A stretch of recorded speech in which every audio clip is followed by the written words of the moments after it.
This page is the cover of 64 magazine, issue 35. It's packed with stuff. The big features are the review of Resident Evil 2, which they're calling the console's most gory game, showing Leon Kennedy with his pistol ready. There's also a look at South Park Rally, featuring Chef, with a note it's on page 50. You even got a free solution for Donkey Kong 64 with this one. The cover highlights reviews and features on ISS Millennium, which they're calling the 21st century's greatest footy game, plus Daikatana, Top Gear Rally 2, Taz Express, Duck Dodgers, Nuclear Strike, and Army Men, Sarge's Heroes. And there's a section on WWF 2000, with Stone Cold Steve Austin, promising a moves guide. Resident Evil 2 on N64 was a seriously impressive port for the system, a proper achievement getting it to run so well. Daikatana, well, that one had a bit of a notorious history, but it did eventually come out on N64 too. Looks like a solid issue covering a good range of games.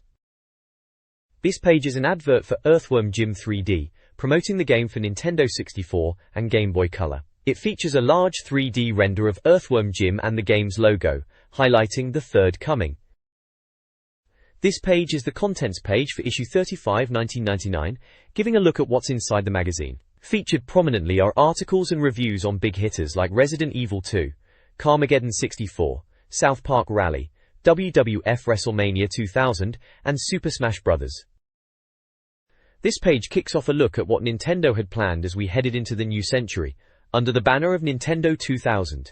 It previews the follow-up to the original Ocarina of Time, referred to here as Zelda, the continuing saga. It highlights the big new feature, Link's ability to transform using masks into Goron, Zora, and Deku Scrub forms, each with different abilities. The story takes place in a parallel Hyrule, a different version of the world, after Epona gets nabbed. It also mentions sub-games, like a racing challenge you can do as a Goron, and how music is still key, even wind instruments played by Deku Scrubs, which was a bit mad. There are screenshots showing Link in his different forms, and some gameplay scenes. The article also mentions the release was planned for late 2000 and wonders about the N64 market then, with the next console, Dolphin, on the horizon. The page also lists other games covered in this feature, including ISS Millennium, Daikatana, Nuclear Strike, Top Gear Rally, and EPGA Golf.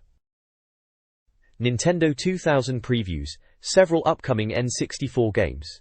Perfect Dark was highlighted, with confirmation of the Transfer Pack's UK release for face scanning. Ridge Racer 64, a port of the arcade classic, was delayed but still anticipated. StarCraft 64, a real-time strategy game, would include content from the original and Brood Wars expansion. Excitebike 64 promised precise controls, 4-player action, and a track editor.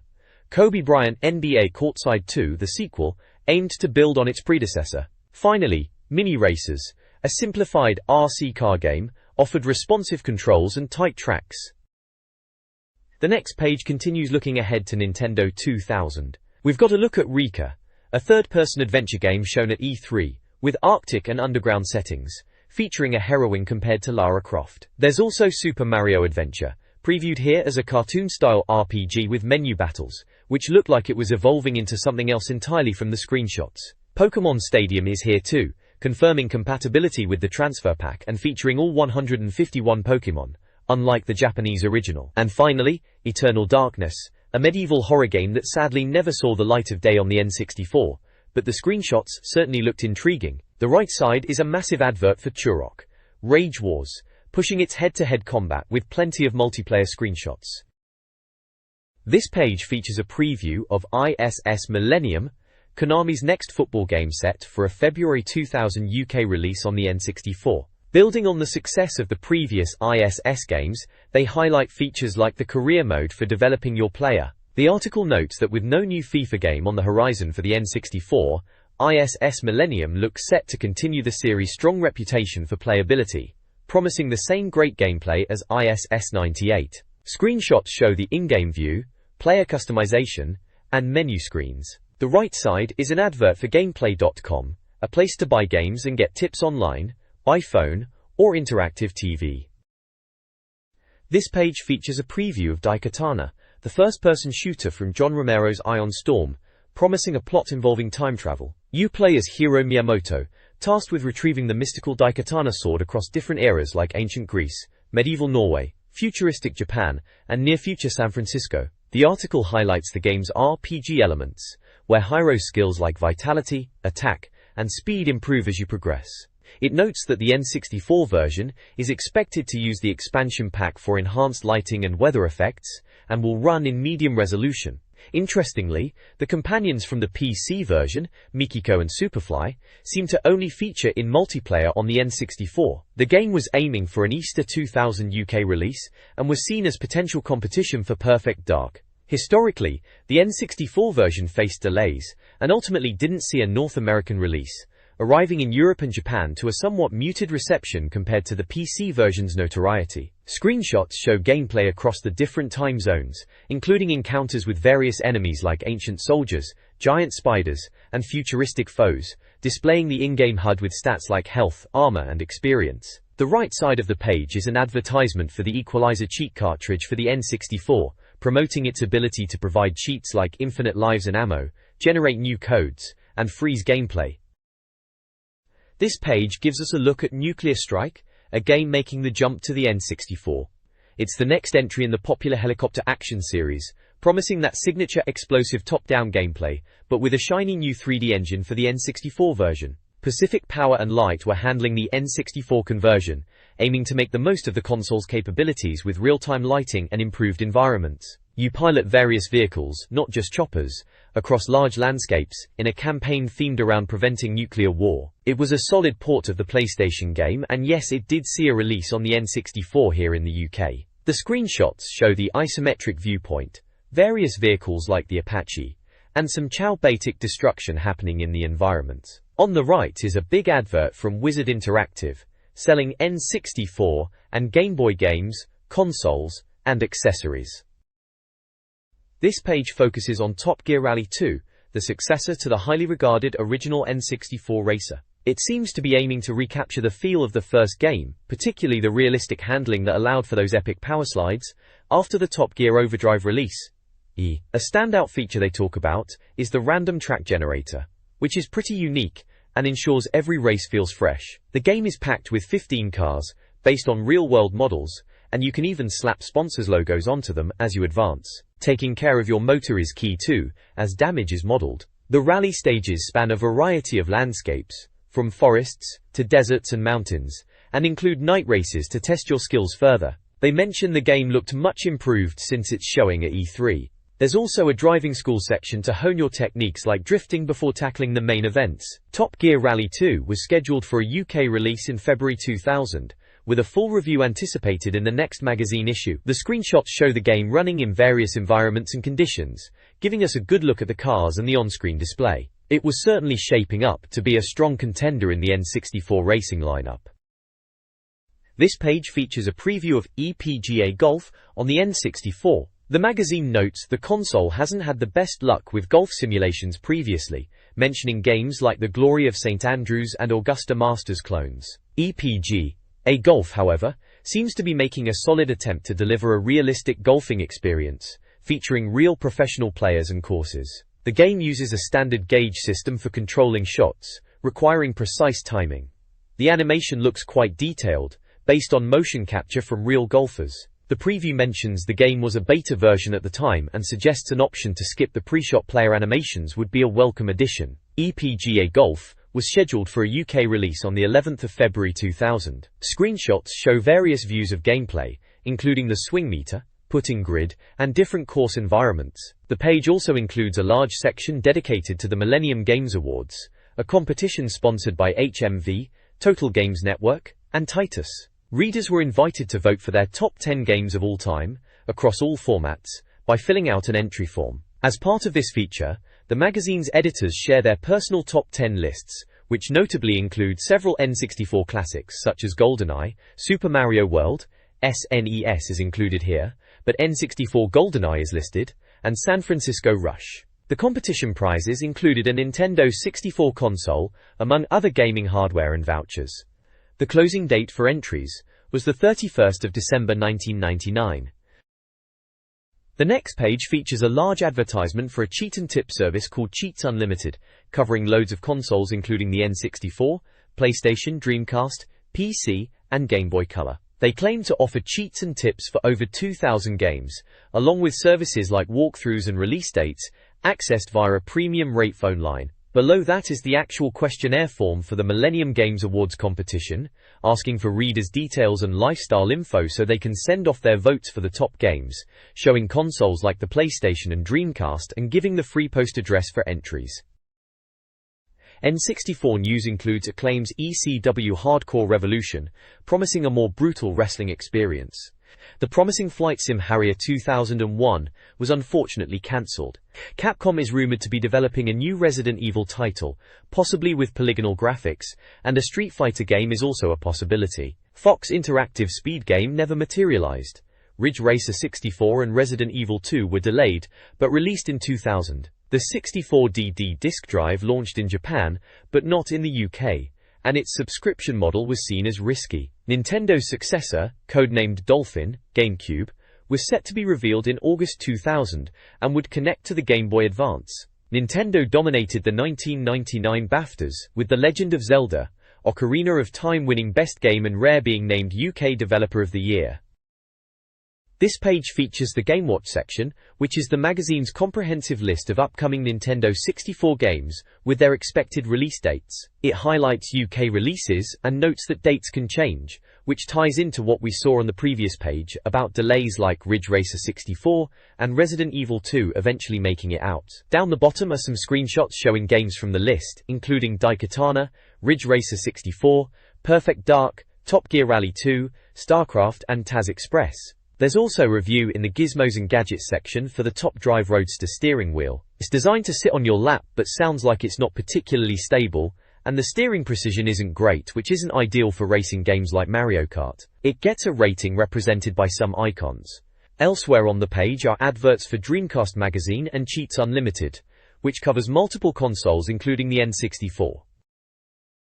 This page features the When I'm 64 Letters section, where readers share their thoughts. There's a discussion about the lack of new game ideas and too many sequels, comparing games like GoldenEye, Banjo-Kazooie, Zelda, and Super Mario 64. Another letter expresses concern about the lack of adventure games on 64, mentioning Zelda and the potential for games like Resident Evil 2 or Street Fighter X, with a character image next to it. Readers also debate game quality and delays, citing Carmageddon 64 as an example of a rushed game and Perfect Dark as one expected to be perfect after its delay. The page also highlights a Star Prize competition, offering N64 peripherals, and announces the winner of the Star Letter. There's also a large advert for Simply Games, selling games for multiple platforms including N64. This page features a look at Z2's game Taz Express, the Tasmanian Devil's N64 outing. There's an interview with Steve Pickford from Z2 covering the studio's history, mentioning their first game Weetrix, and what games the team enjoys playing in their spare time, including Jet Force Gemini, Zelda, Mario Party, Mario Golf, and 1080 Degrees Snowboarding. The main feature delves into Taz Express itself, describing the premise of Taz having to deliver a parcel safely across 5 worlds. The gameplay is highlighted as focusing on puzzle solving and interaction with the environment, rather than just fighting enemies, and mentions side-scrolling bonus stages. The article notes, the game uses a custom 3D engine, praising the graphics and textured scenery, and mentions the sound effects were specially recorded. It also touches on the challenge of translating cartoon humor, and how Taz's lives are linked to the condition of the parcel he's carrying. There are several screenshots showing various levels and gameplay elements, including Taz performing his spin attack, using catapults, and interacting with the environment. The most challenging part of development is cited as fitting the game onto a 96 MB IT cartridge. Taz Express did see a release, giving players a different kind of puzzle platformer on the N64. This page continues the feature looking at Warner Bros. Games on the N64, picking up with more details on Taz Express. It explains more about the gameplay, focusing on protecting the precious cargo crate as you progress, solving puzzles and dealing with baddies. It mentions how the crate can be protected and highlights the environment interaction, like using the spin attack to smash through scenery and finding hidden areas. The game Taz Express did indeed come out, offering that unique crate protection mechanic. The feature then moves on to another Warner Bros. Title, Duck Dodgers. Based on the classic cartoon, this game sees you playing as Daffy Duck, as Duck Dodgers of course, tasked with collecting atoms and stopping Marvin the Martian from destroying Earth. The preview mentions exploring different planets split into rooms, featuring cartoony graphics, and apparently no fog, which is nice. It touches on the gameplay involving subgames like basketball and boxing, and notes the game doesn't have a huge range of moves but highlights the comical tiptoe move with its reactive music. Duck Dodgers starring Daffy Duck also saw a release on the N64, delivering that classic cartoon feel. The page is filled with character artwork of Taz, Daffy, Bugs Bunny, and Marvin the Martian, alongside screenshots showing gameplay from both titles. This page presents a review of Resident Evil 2 for the Nintendo 64. It covers Capcom's classic survival horror game, highlighting its arrival on the N64 after its original PlayStation release. The review touches upon the gruesome enemies, like moaning zombies and genetic mutations, the terrible acting, and the narrative following Leon Kennedy and Claire Redfield in Raccoon City as they deal with the Umbrella Corporation's outbreak.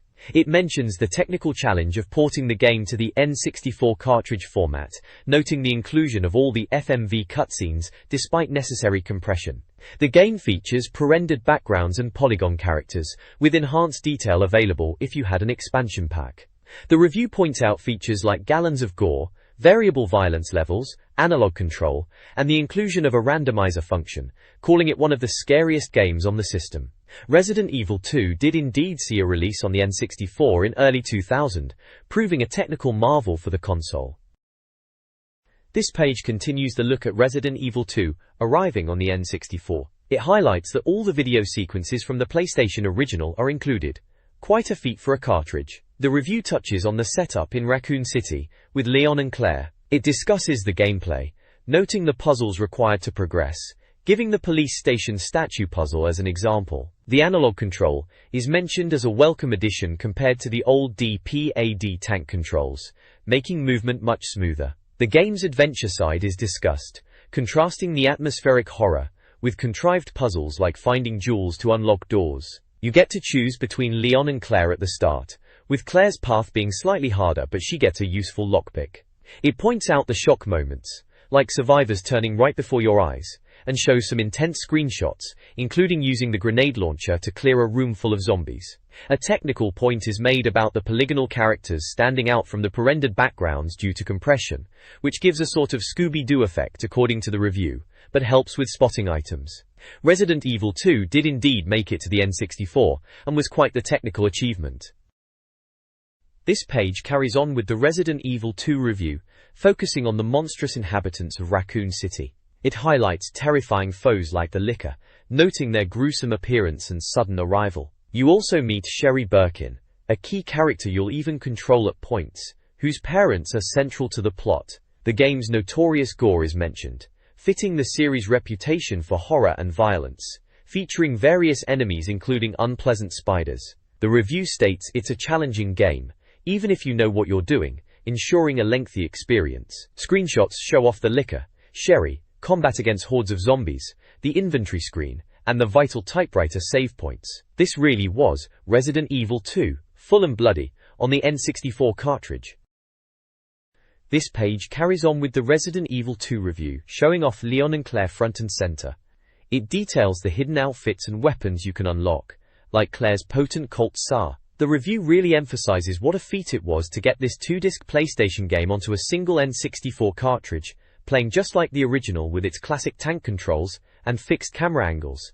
It highlights the gruesome Chief Irons and his horrible habits, fitting for the game's overall dark tone and gore. The article praises the game's length and challenge, saying it's a proper must-have title that proves the N64 could handle full-on survival horror. There's a second opinion backing this up, specifically praising the visuals and sound. It's clear from the high ratings for graphics, audio, gameplay and challenge, leading to a cracking 94% overall score, that this was seen as a fantastic port. The screenshots show key moments and elements, and it even points to other highly rated N64 games as alternatives. Just a brilliant package, really pushing the boundaries of what the N64 could do.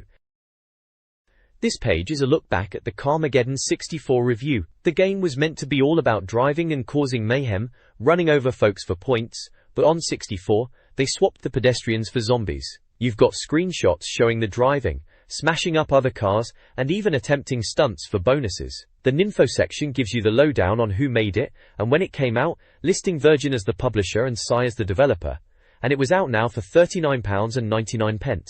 It saved progress using the controller pack too. The review itself was rather brutal, pointing out serious problems with the controls and how the game played, and it really didn't pull any punches, calling it out as one of the worst seen on the console. It seems like the N64 port just didn't capture the spirit or execution of the game from other systems.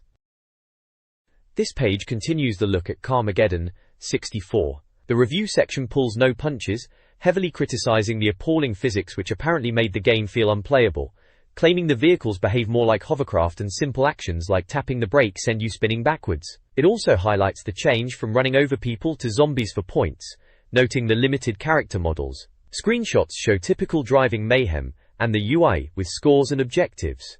There's a breakdown of the N64 controller layout, showing the button assignments. A second opinion reinforces the negative view, and a soundbite directly compares it unfavorably to the PC original. It lists alternatives like Vigilante 8 and Cruisin' USA for comparison. Ultimately, it gives the game an overall score of 4%. This page features the review for Hot Wheels Turbo Racing. As an old hand at N64 racers, I remember this one aiming to bring the classic toy cars to life on the console. It's published by Electronic Arts, and is squarely in the racing genre. The review highlights that the game captures the feel of the toy track building, but perhaps a bit too well, suggesting it lacks depth and becomes repetitive. Tricks and using turbo boosts are key to progression, though the review notes that performing and getting credit for tricks can be inconsistent. You get a decent number of licensed Hot Wheels cars, each with their own distinct look and names. The game supports up to 4 players and uses the controller pack for saving progress, including unlocked cars and tracks. Screenshots dotted around the page show the various Hot Wheels cars pulling off jumps and racing across different environments, giving you a good look at the in-game action and using elements like lap counts and boost meters. There are different modes mentioned, such as single race, tournament, and an airtime mode focused on stunts. Overall, it tries to capture the high-speed, stunt-filled nature of the toys, heavily relying on tricks for success. This page continues the review for Hot Wheels Turbo Racing, digging deeper into the game's modes and features. It covers the Trick Attack mode, focusing on scoring points with stunts, and touches on the multiplayer experience, noting it's a bit of a letdown compared to the PlayStation version. There's mention of the graphics being improved, but the gameplay still feeling somewhat basic and repetitive, especially the tracks. The review also lists pros and cons for the game, highlighting the speed and number of cars but criticizing the trick detection and restrictive level design. A second opinion is included, calling it a mediocre racer aimed at younger players. Scores are given for graphics, audio, gameplay and challenge, leading to an overall rating of 65%. Several screenshots display the gameplay action, showing various Hot Wheels cars performing jumps and navigating tracks. Details are also included on how to unlock cars via the mystery box system, and a diagram shows the game's controls on the N64 pad. Alternative racing games like Beetle Adventure Racing and F-Zero X are listed. The right side of the page is a large advertisement for a game exchange service that buys and sells console games, including N64, though it specifically calls out PlayStation prices. This page features a review of South Park Rally for the N64. It's discussed as a racing game that attempts to do something different from traditional kart races. The core gameplay revolves around objective-based tasks, like hitting checkpoints or playing tag, rather than just completing laps. The review notes, the game features the recognizable characters from the show, including Cartman, Stan, Kyle, Kenny, and Chef, driving a variety of vehicles through environments that look just like South Park. Several screenshots are included, showcasing the game's distinct visual style, the characters in action, and the on-screen display with minimaps, player progress, and current objectives. It points out, the game includes some unique weapons, such as an alien laser gun, and a pink eye attack that messes with controls. While the review acknowledges good gameplay ideas and the inclusion of South Park's humor and sound effects, it specifically highlights issues with the controls and the multiplayer mode as significant drawbacks. Developed by Tantalus Interactive, the game was released in early 2000. This page continues the look at South Park Rally. It goes further into the game's objective-based racing, explaining how races might involve collecting cures for mad cow disease or playing tag with other racers, which the review suggests can be more fun than a simple straightforward race. Hooray. It highlights that all the tracks are packed with references and in-jokes from the South Park series, something that fans will appreciate. The game features a large cast of characters to choose from, including hidden ones, driving around in their signature vehicles. Weapons and items are also tied to the show, like the Terrence and Philip fart boosts, or the pink eye attack, although the review notes that some weapons can be tricky to aim. There's a second opinion offered, suggesting that while the game tries something different, it might be too much of a departure from standard races, and perhaps a bit difficult to just pick up and play. The review concludes with a breakdown of ratings across different categories like graphics, audio, gameplay, and challenge, giving an overall score for the game. A diagram of the N64 controller is also shown, detailing the button layout for the game's controls, and a short list of alternative racing games is provided. The next page is a review of NBA Jam 2000, the latest installment in the classic arcade basketball series making its way onto the N64. It features a prominent image of a player about to dunk, giving you a feel for the action. The review highlights that the game offers both the traditional 5-on-5 simulation mode and the popular Toon 2 Jam mode. It suggests the Jam mode is where the game really shines, being more focused and easier to manage the on-court action compared to the potentially confusing 10 players in simulation mode.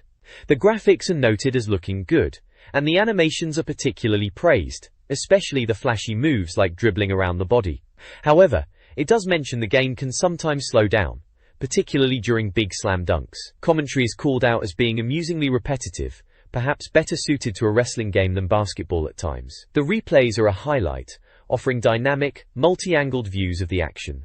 While other modes like three-point contests exist, the Jam mode is clearly the main attraction. The page includes several screenshots, showcasing both the 2v2 and 5v5 gameplay views, giving you a good look at the player models and court graphics. There's also a diagram detailing the controller layout, which is standard for N64 sports titles. It wraps up by positioning it as a solid arcade-style basketball game for the N64.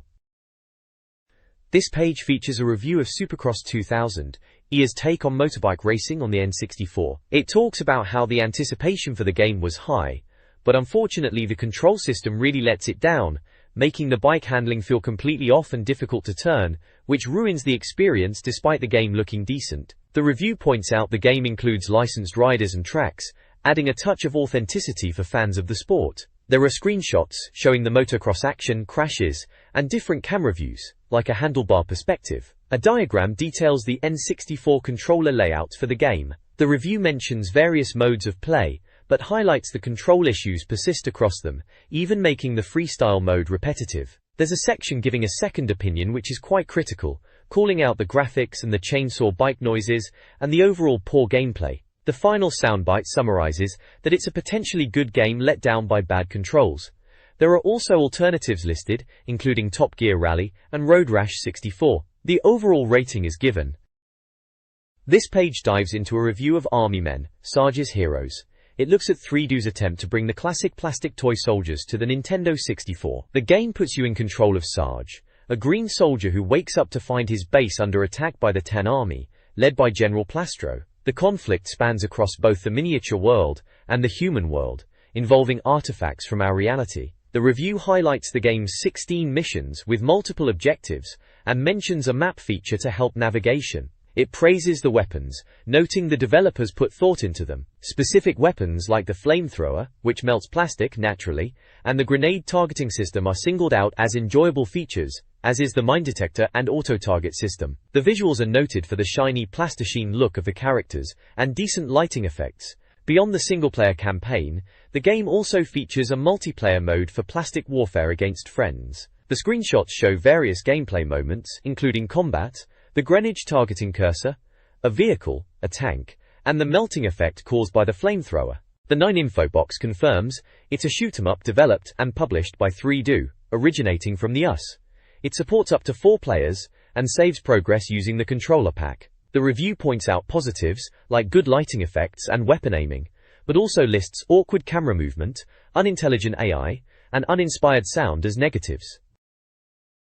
This page continues the review of Army Men, Sarge's Heroes, explaining that the multiplayer is okay but not brilliant, and suggesting Jet Force Gemini if you like this style of game. It goes on to describe the hectic pace of the action, which can make the sniper rifle less effective, despite the helpful auto-aim. A major point raised is the camera system, which the reviewer found very annoying, and a significant drawback. The game's difficulty is noted, especially on later levels, and the AI is described as inconsistent. The review gives ratings for graphics, audio, gameplay, and challenge, before landing on an overall score of 74%. The soundbite summarizes it as a decent third-person shooter, lacking the magic to stand out. Elsewhere on the page you've got adverts for mail-order game shops, phone lines for cheats and chats, and even a PlayStation repair service. This page gives us a proper look at Super Smash Bros. For the N64 finally coming out over here. It's all about getting the various Nintendo heroes and villains together for a proper scrap, but instead of chipping away at health bars, you build up damage percentage on your opponent and then try and knock them clean off the stage. It's frantic stuff, especially with 4 players going at it. Setka. The article mentions the core cast you start with, like Mario, Link, Pikachu and Donkey Kong, and also spills the beans on the unlockable fighters you can earn by playing through the single-player mode. You get Luigi, Kingness from Earthbound, Captain Falcon from Phase Zero, and even Jigglypuff from Pokémon joining the roster. It's ace seeing all these legends together. The fights take place on stages based on classic Nintendo locations, which is a nice touch. The single-player isn't just one-on-one fights either. There are different challenges, like taking on a whole team of Yoshis. It sounds like the PAL version holds up well too, with only small borders and the same speed as the Japanese import, which is always good news. Seeing all the screenshots really shows off the mayhem you can expect. This page continues our look at Super Smash Bros., describing it as the best beat-em-up on the N64.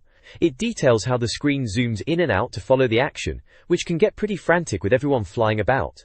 It highlights the simple controls needed to jump in and start fighting.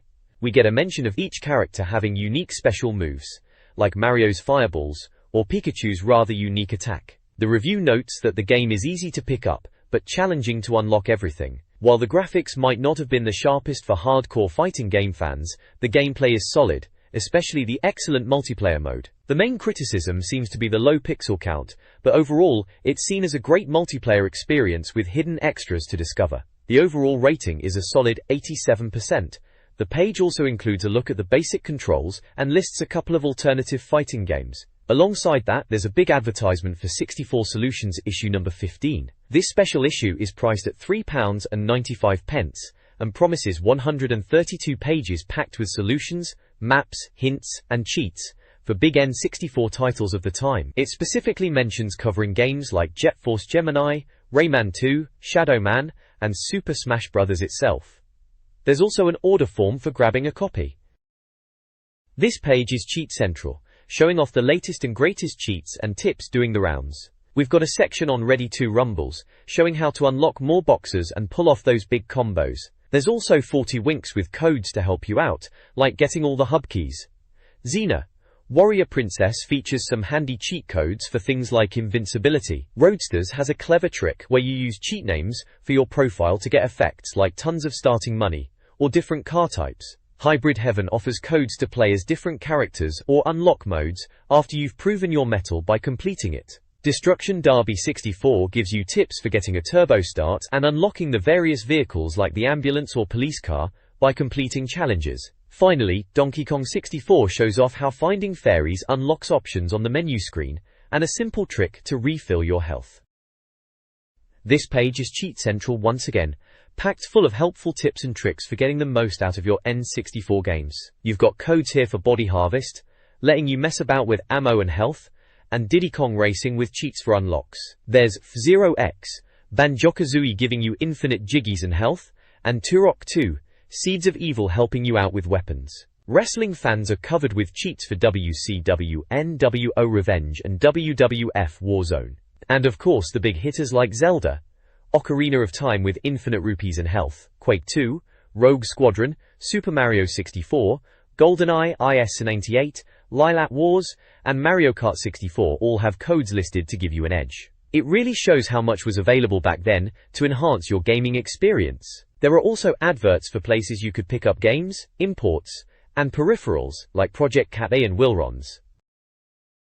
This page is the Score Zone, where players send in their top times and scores for various N64 games. You've got serious competition going on here for games like GoldenEye, with times listed for almost every level, and you can see screenshots of Bond himself, and some action from Beetle Adventure Racing. There are loads of scores for Star Fox/Lilat Wars, Shadows of the Empire, Banjo-Kazooie, and Quake 64 too, showing people pushing these games to their limits. They're also putting the call out for scores on some of the newer releases like Jet Force Gemini, Star Wars Racer, and Donkey Kong 64 subgames, with screenshots showing off those titles. It's great to see the community getting involved and chasing those top spots.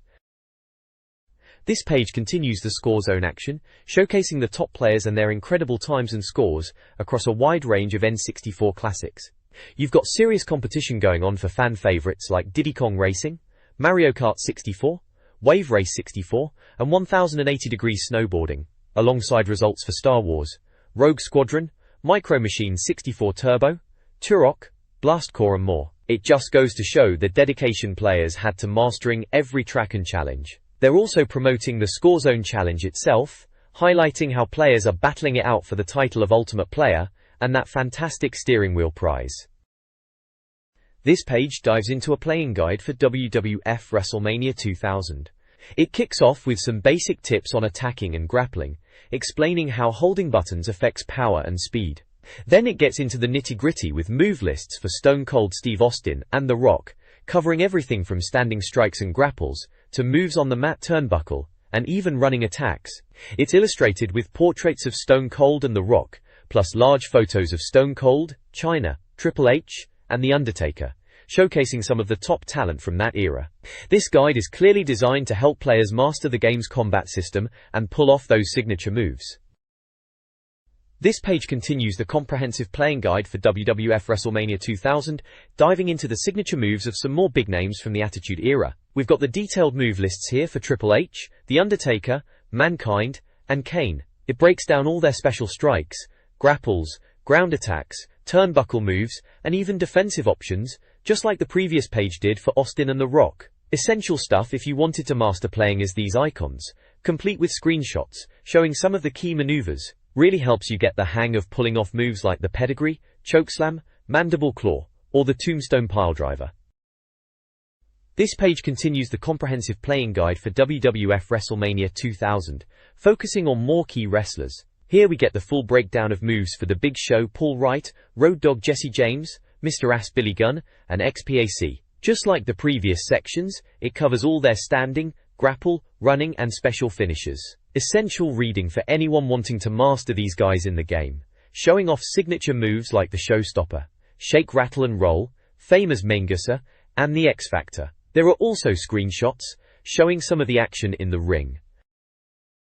This page continues the in-depth playing guide for WWF WrestleMania 2000 on the N64. We get the full breakdown of moves and special techniques for some absolute legends here. Y2J Chris Jericho, Vince McMahon, Ken Shamrock, and Shane McMahon. The guide covers everything from standing strikes and grappling moves to running attacks and those all-important signature finishes, helping you master each character's unique style in the game. You can see screenshots showing off some of the action and key positions these wrestlers use in the ring.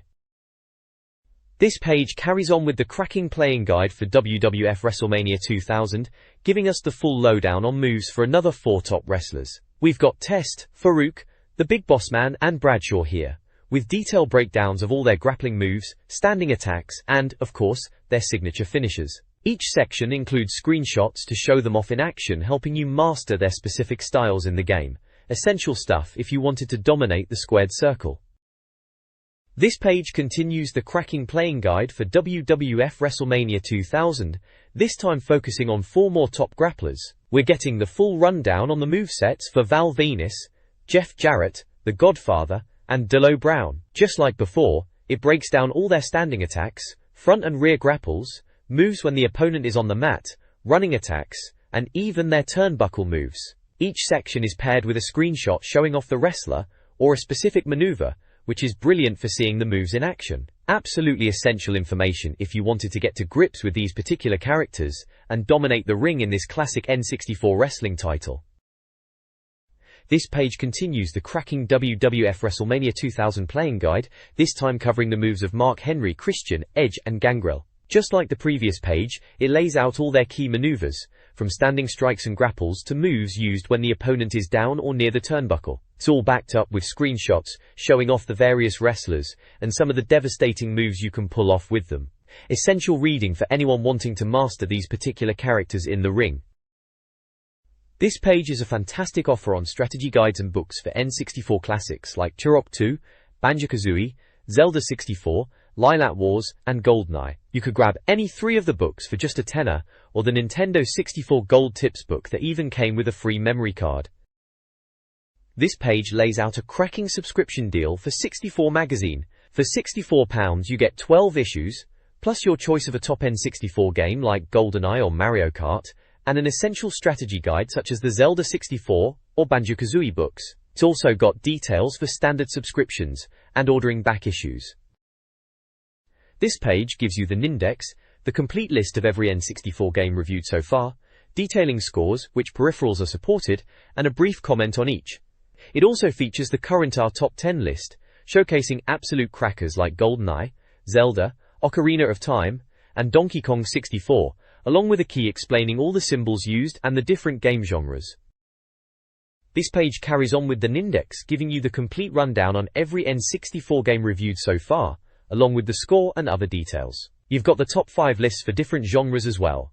Shoot-'em-ups showing GoldenEye at the top, fighting games featuring WWF WrestleMania 2000 Ready for a Brawl, adventure games with a shot of the incredible Zelda, Ocarina of Time, and platform games showcasing Rayman 2. There's also a section called Test of Time, where they revisit old reviews.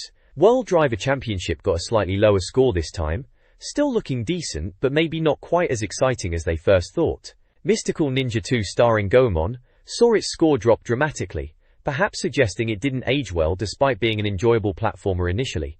A Bug's Life was also rescored, considered rather generic looking back. Down at the bottom they highlight some recommended accessories for the N64, like the official Nintendo controller, and some racing wheels and memory cards.